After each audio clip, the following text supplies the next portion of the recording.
Welcome, everybody. I'm Ted Prodromo. This is Social Selling TV. And you can watch a replay of this episode at Social Selling Television and past episodes, too. And this week's guest is Tracy Repchuk, who I met, must be 4 or 5 years ago now. Somewhere, one of those internet marketing events around the world, right? Yep. So welcome, Tracy. Oh, nice to be here. Thanks, Ted. So tell us about your background. You have a very interesting background, and you do some great stuff now. I really like what you do in your business.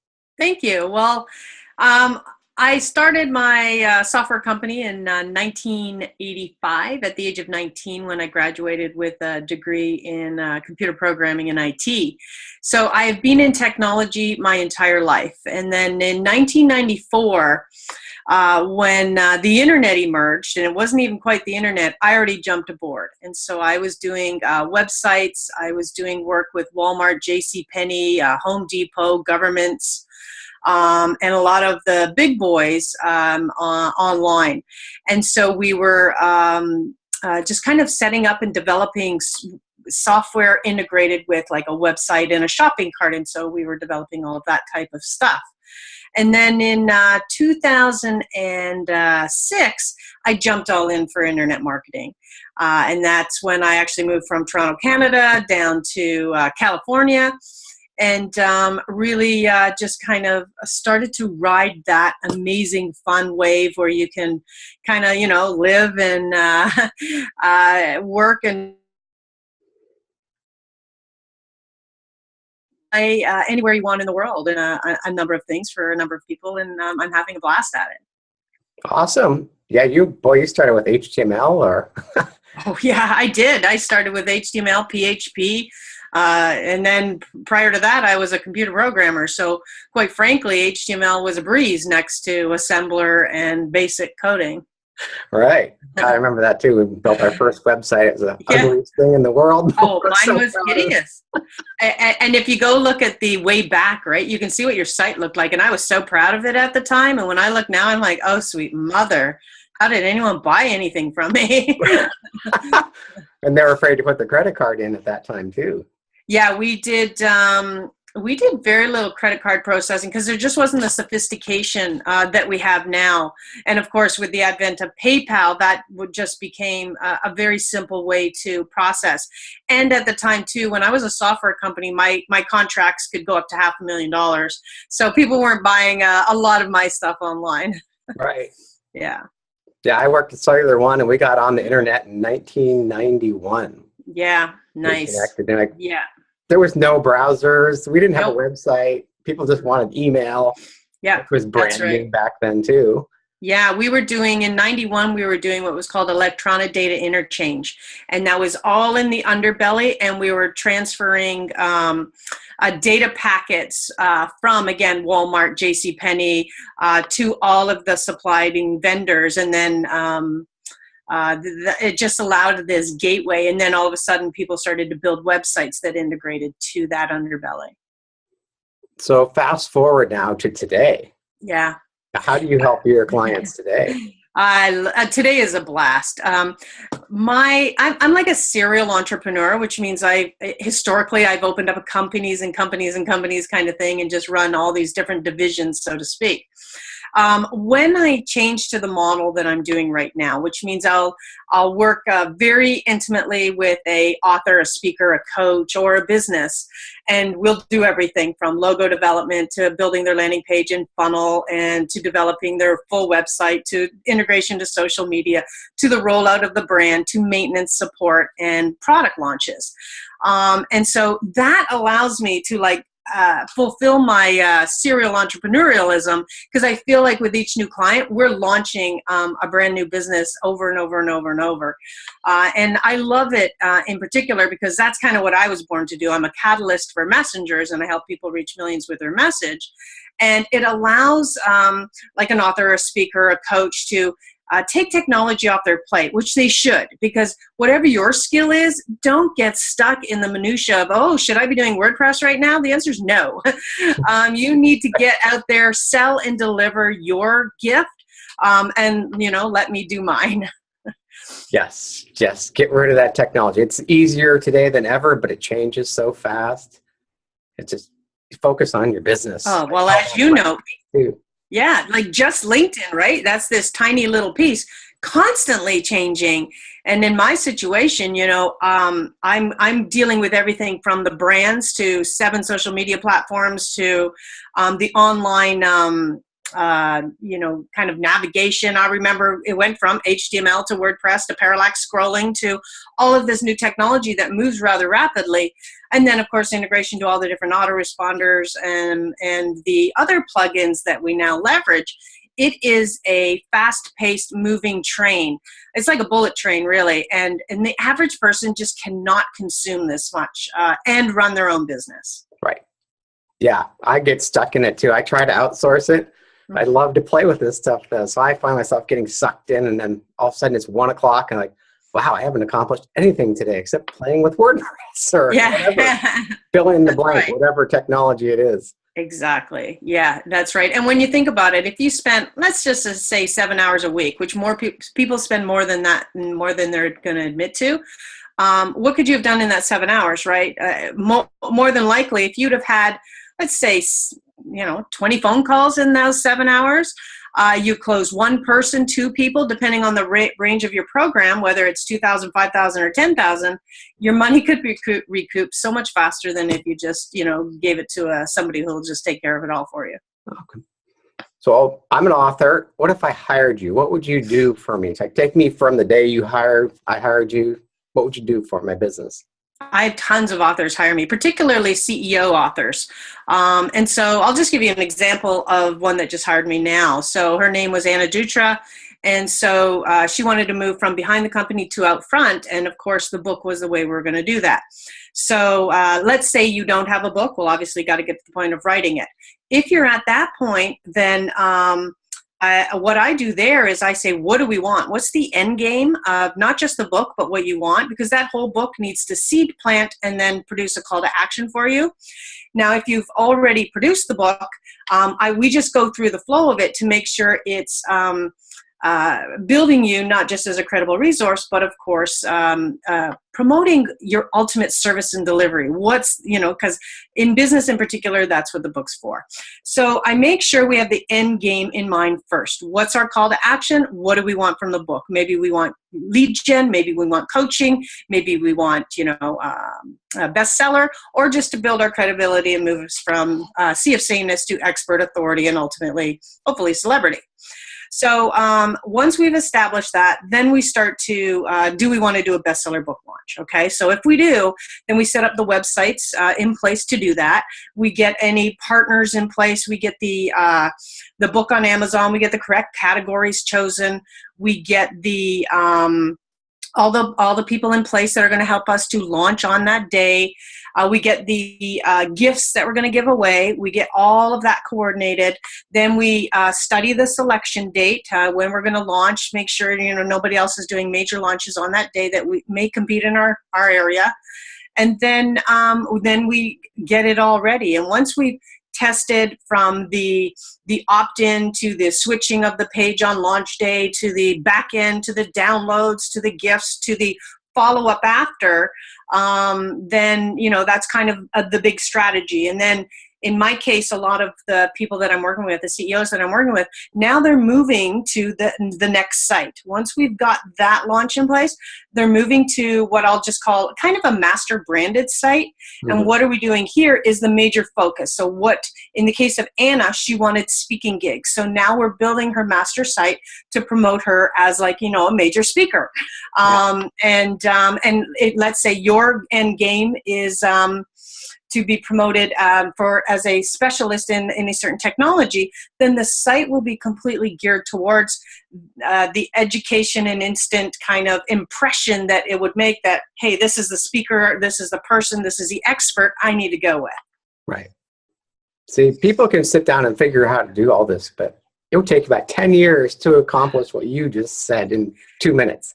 Yeah, exactly. People have no idea. I mean, I have the number of bestseller launches that I've rescued, right? Which means they were doing a bestseller launch. I come in, I look, they don't have a landing page. They don't have a back end. They don't have they're not gathering the email addresses. So the thing about that is if you're not getting the email addresses of the book buyers or even of the people ahead of time to pre-launch to, you don't have anyone to build momentum with after the book launch. And that's, of course, what we need. We need to get strategy sessions in place. We need to get people buying our major programs or booking us on a stage. And so it's all about the big picture and then working down to the smaller pieces that are going to accomplish that. Yeah, you're absolutely right. You got to start with the end in mind, because I work with a lot of speakers and authors and coaches said, okay, you want to get more speaking engagements, but their LinkedIn profile just says speaker. Right. And their website says, hire me to speak. Right. And they don't think about that personal branding. Absolutely. And it's critical. The number of speakers that have come to me too, same situation. Not only do they not have a personal brand or a unique selling proposition, which is why pick me as a speaker, but if you don't professionally match, which means, let's say I meet somebody at an event and they're like, hey, I'm a speaker on this. And I'm like, oh, wow, I speak a lot. I could recommend you. And then you go and look at their website. If it's not as good as the person you just met, it's over, right? You can't recommend them because that's what they're going to come and see. Your speaker website has to be smoking hot, because the competition from speakers is very large. And so, yes, you may have accomplished the SEO. They're looking there. They're there. They like your LinkedIn profile. And I've gotten tons of speaking engagements from my LinkedIn profile. But the thing is, they didn't stop there. They went to my website and they saw that I backed up what I just said in my LinkedIn profile, and I made a mammoth impression. And so you need both those pieces. So you can't ignore one, despite how amazing a speaker you are. Like, I have one client called Drew Hunthausen. You would think he would book all day, because he's a blind, almost deaf, 90% deaf motivational speaker. All day long, you should book him, because he's off the hook, attitude, gratitude, no excuses. But his website was weak. He had no unique selling proposition. Now he's the, no excuses blind guy, right? That's who you're booking. And so things like that changed everything.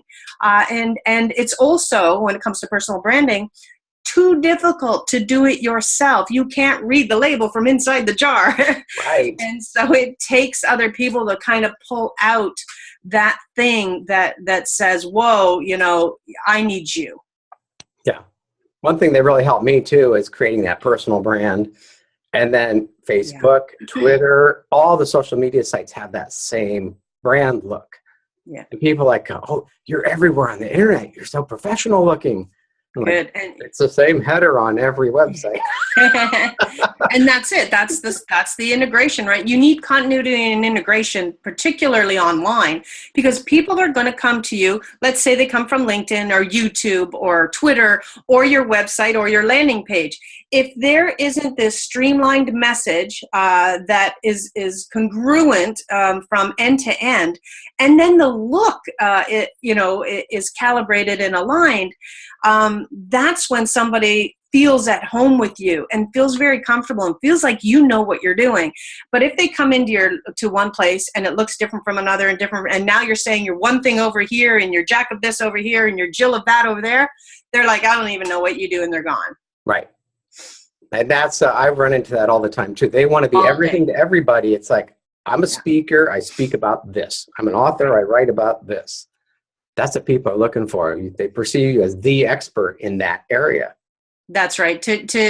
And a lot of times, just because you can do a lot of things, like if you take a look what I do, I do it all. I take you from brand to the building of the landing page, to the website, etc. But you have to come in at some location, right? You have to say, what are you to somebody? So generally, I focus on the upfront funnel, right? So I put myself there, and the rest kind of folds in, because you're not going to lose that income or revenue. What happens is, of course, I can't do a landing page development without a branding cycle. And then, we once we've done this, where are we leading them? Well, let's get the whole other part going in, right?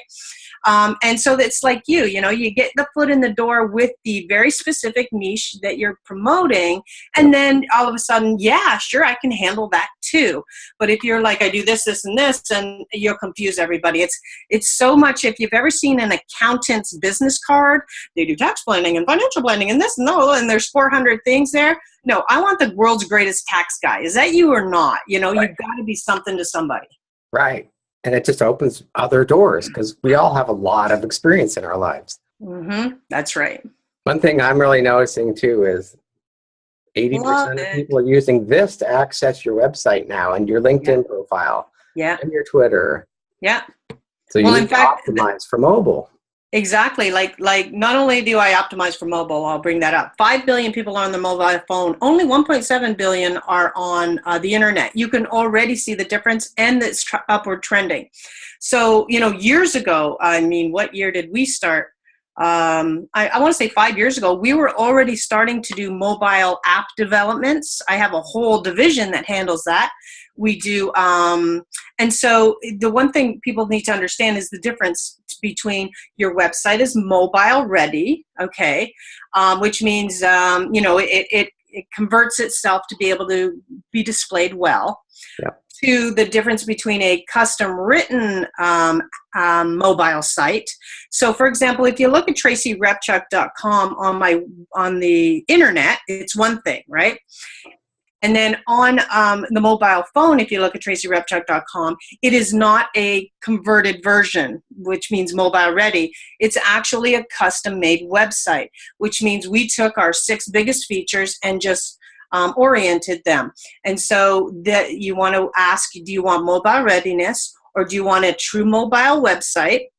And then last but not least, people are confusing the mobile site with an app.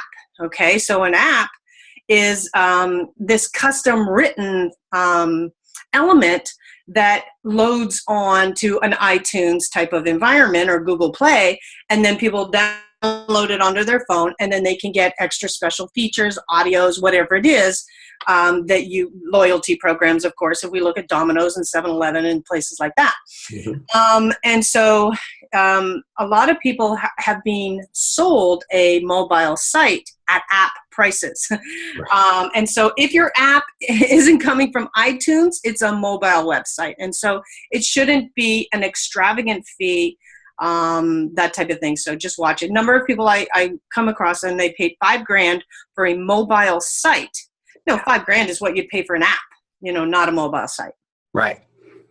And it's a huge difference. It sounds too technical for some people listening right now and watching, but it makes a difference because your website looks a certain way on the desktop. And sometimes it looks very different on the phone, and you want other features to be at the top instead of scrolling for a minute. Exactly. Or banners or things that aren't serving you or eating data. And that's why I'm a very big proponent, and let's do a custom mobile site. And for our company, we only charge like $1,000 to do that. And for you to get and pinpoint, 5 billion of the market, that type of thing, it's so worth it. Yeah, because that core message, whatever you decide that is, has to be the first thing they see on the phone because it's a tiny screen. And if you're a speaker, man, I just want to see that and book me, that type of thing. And then below can be, your accolades. That's another thing. Yeah, make it easy for people to contact you. How do you do that? Yeah, well, definitely on a typical website, of course, you've got your contact me, but we have like 4 and 5 ways you can contact us. So many people, so many websites I go to, and all they got is that fill-in form. That's garbage. I want nothing to do with your fill-in form. If you can't give me a phone number to call, I don't think you're real now. I think, that type of thing. I'm not about to invest $5,000 to $10,000 in you if you don't even have a phone number. So you can't be afraid to put your phone number out there, and a lot of people are, because they're operating their cell phone as this same phone, right?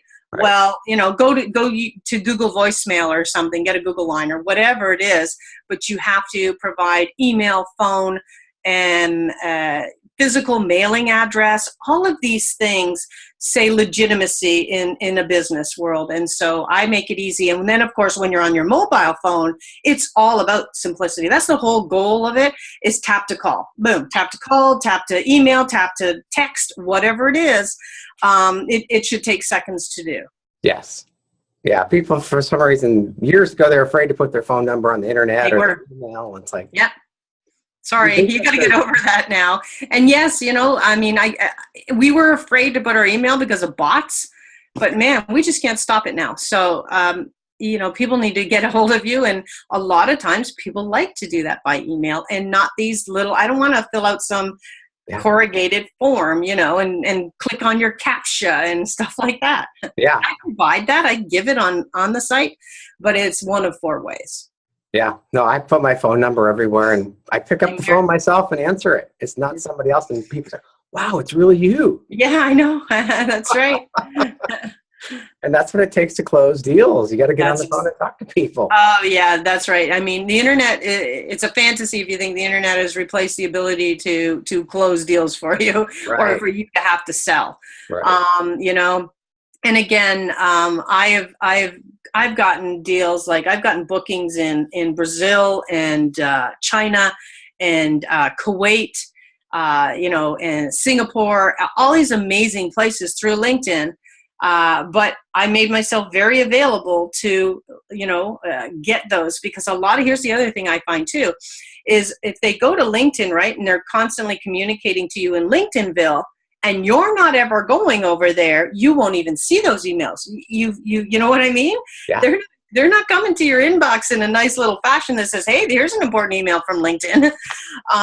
Because most of us may shut some of that off unless you go over and get it. So that's the other thing to really keep in mind too, is as great as these social media platforms are, sometimes they're not coming to you. So you have to monitor them all carefully in case amazing opportunities are sitting there for you. And in my case, almost every social media platform has held an amazing opportunity that if I didn't check, I would have missed. Right. Yeah, I've got some fans on Facebook, some different audience on Twitter, a different one on LinkedIn, and a different one on YouTube. So you got to be checking these out, or have at least an assistant that checks them and says, hey, that's right, here's an important message. You need to respond to this. That's right. That's exactly. This person wants to hire you. Yeah, that's right. Hello. I want to throw money at you. That's right. Yeah. So what do you see coming up on a new year? What do you see for 2017 on the internet? Well, it's interesting. Again, more changes, tightening of security, Google really getting very precise. Ads are going ballistic right now. Webinars, of course, are on the increase. And the concept of the close from a replay webinar, you know what I mean? Those types of evergreen webinars. Yeah. That's going to be a big thing in 2017. Certifications, as a way to elevate your own trainings. Things like people our company is converted to tools like LearnDash so that we can do certification and testing at the end of stuff. And so that's kind of just another element. But quite frankly, we are still in you build that foundation, you build it strong, or else you're going to get blown over in a year or two. And definitely SEO is not going away. Search engine optimization is still as critical as it was, and even more so. It's more important to get your phrasing correct, which is why you have to know your target market. You can't come up with a phrase that someone's thinking unless you understand who you're selling to. So it's still pretty fundamental, but I think this year the people that are going to come ahead are the ones that are putting in systems and structure now. Yeah, I think that's critical.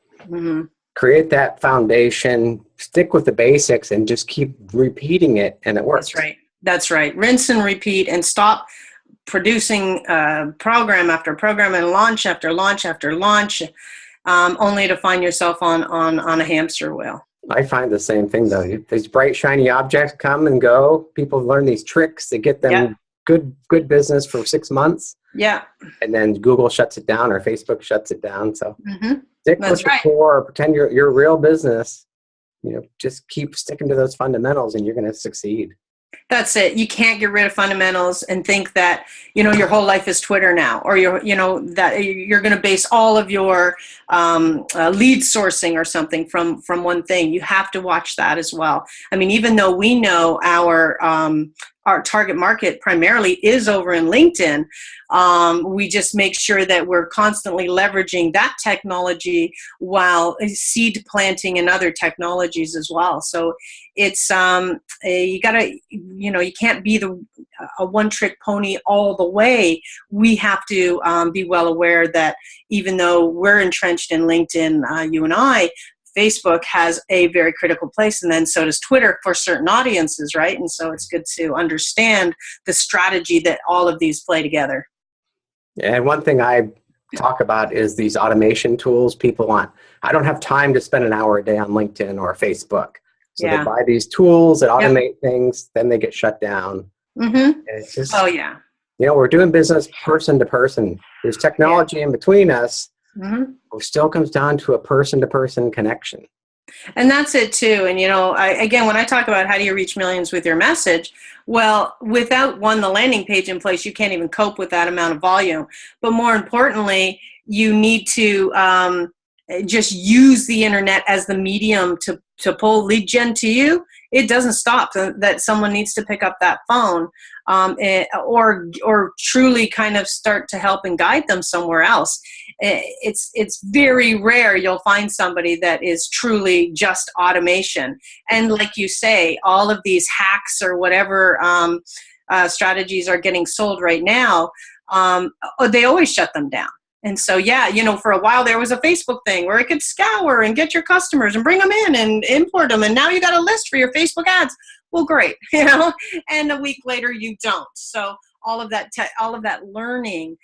So you got to kind of look that a lot of times if there's this little too good to be true tip and trick out there, chances are it's not going to last. It's just like an infomercial. You say, I can lose 20 pounds next week. And yeah, that's right. You name it. There's a fix for everything. It's a quick fix. Yeah, that's right. Businesses always has been a long-term strategy of growth, systemization, structure. I've been in business now for 31 years, and I wish things had changed to the point where everything was push button and yay, I'm just sitting back sucking on a margarita. But it hasn't been that way for 30 years, and I really don't see it being that way in 5 to 10 even, simply because people need people. People want people. It's why the CEOs that I'm working with right now, I opened up a whole division called beyondtheceo.com to pull people, to pull CEOs out from behind the company, because that's what people want. They don't want a nameless, faceless person. They want to know who is running this company, what do you stand for, and they want to see your face. And so it even tells us just from that where the direction is going, from less automation and computerization per se to more people. I don't think you'd be one of those people that has the automation. You just sit back drinking margaritas. Yeah, actually, no, I got something else to do. Yeah, that's true. I can't, I can't sit on a beach for like 10 minutes. I'm instantly bored, and not because I'm like need to get on my phone. Like I do those internet marketing and other cruises, right? And so I can be unplugged for a week, 2 weeks, no problem, no computer, no, I'm not connected to it. I'm just a doer. I like to do activity. I don't care if it's getting on a jet ski or if it's helping a philanthropy cause, or, raise money, whatever it is. I'm not someone that'll ever sit around. Right. Yeah, it's human connection. That'll never change. Technology is changing, but that's right. You'll have to have people. And it's why speaking is such a huge industry right now, because I still attend hundreds of events a year as well as speak at events. Simply because I love the stage for the human interaction. I love to see the face change. I love to see the transformation that occurs right in front of your very own eyes, which you can never get when we're just online. Right. So that's one of the awesome things about being a speaker. And then attending live events, of course, you're meeting people in the audience and the speakers, and you're getting that human interaction that keeps your brain active and connected to the larger scope of this, which is the preservation of humanity. This is where what we're all working towards, is to make the world a better place. Yeah. I think that's why this live video is to me, it's really confusing, because I won't call my friend. I'll schedule time to talk to a friend. Like, you have time next Thursday to talk from 12 to 12:15. Mm-hmm. but people are jumping on Facebook and live and watching these videos. Mm-hmm. It's like, or even worse, they're watching a 6-minute Vine or a 6-second Vine video. right. Yeah, it's crazy, but it shows that we like this, right? We love the visual. It's why TV and then video erupted and then live erupted. I mean, Facebook Live is now the very first commercial for social media that I've seen. And so it's very interesting because they want to really push, of course, this whole live interaction communication thing we got going on, which again, though, is kind of, to me, it's serving the tipping point on a global scale to the fact that as we raise awareness on good causes, good events, positive messaging, we bypass television and truly report what's happening and truly talk about all the great things that are going on around us so that it's not all doom and gloom and constantly negative news, right? This is what I'm loving about that medium in particular is we are now all becoming the truth tellers, and it's going to be very hard to lie. And then we can bypass that and become the governing board of positive news. Yeah, that's great. We're entering a whole new era here. It's really awesome. It is. We're hitting an exciting time, and it's going to be so awesome to see where it goes, because it could go to the nightmare of the Kim Kardashian and what are they doing today, or to, hey, I'm over here and I'm at this local store, right? And I just wanted to tell you a little bit about them because I've lived in this community for 30 years and they've always been here and blah, blah, blah. It's incredible what we can do for each other just by holding up our iPhone. Yeah. And the iPhone is not even 10 years old yet. Isn't that incredible? Isn't that crazy? That's really. Right. I remember that first phone, and it was like that. It was the brick, right? Yeah, that's great. Yeah. Well, it's been great, Tracy. How can people learn more about you and get a hold of you?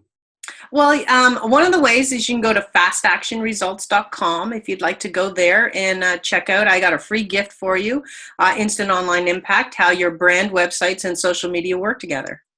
Awesome. Yeah, don't try to learn all this yourself. Leave that to us. We like doing this kind of stuff. Exactly. That's right. I'm a born geek. Yeah. Great. Well, thanks a lot. This has been really great. And Thanks, you can watch a replay of this on socialsellingtelevision.com, which is my app that runs on the App Store and on Apple TV. Awesome. For more free training, visit socialsellingminute.com.